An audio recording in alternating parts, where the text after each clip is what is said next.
मनीष अनेक समय भगवान का विचार को बुझीपारि न थाए से ईश्वर विश्वास दोहली जाए।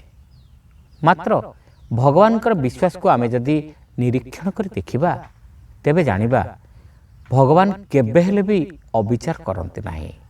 से दयामय प्रत्येक मुहूर्त से अनवरत प्राणी मानक उपरे दया करे आसुथांती। आमको बुझिबार अछि जे प्रकृत में भगवान दयार रहस्य कौन।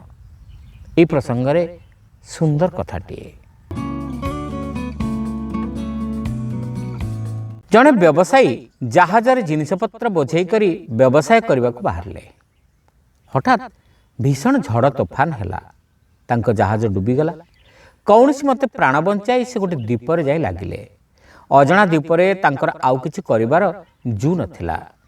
से जड़े भिकारी पलटि गले। तांकर मनोबल भांगी पड़ी थाए।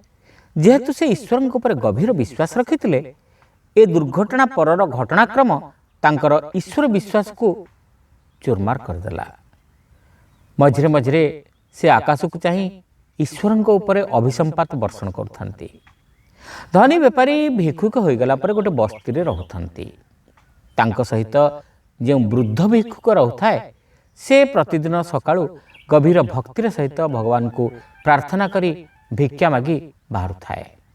क्यों दिन भिक्षा आदौ मिले नहीं। क्यों दिन से ताच्छल्य आ घृणार शिकार होई घर को फेरे।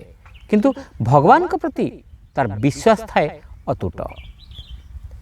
दिने बेपारी ताको पचारले, भाई तुम जीवन में एते कष्ट पाइला परे भी भगवान को विश्वास करी प्रार्थना करुछ काहेकि?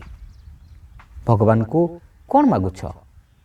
तुम कौन भावुच जे भगवान तुम भाग्य बदलाई देबे?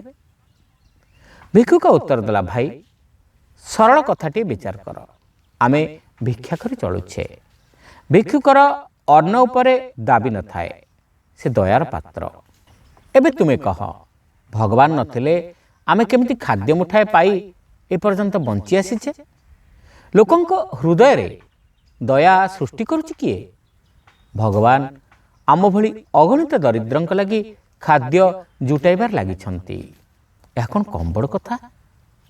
तमे जदि भाग्य विपर्ययरु अति उच्च स्थान खसी ए स्थान रे पहुंचीछ तेबे तुमे निज दुर्भाग्य को नहीं एते अधीर होई पड़िथिबो जे ए छोट सौभाग्य को विचार को नेब नाही। एहा ही होची विडंबना। बेपारी मन को एक कथा प्रभावित कला। पुणी तांक मन रे आस्था जन्मिला। ताहा तांकर मनोबल को दृढ़ कला। संबल जुटाई छोट व्यवसाय आरंभ करी से पुणी प्रतिष्ठित होई गले। श्रोता बंधु गपटी आपण मानकु केमिति लागिला कमेंट करी निश्चित जणाइबे।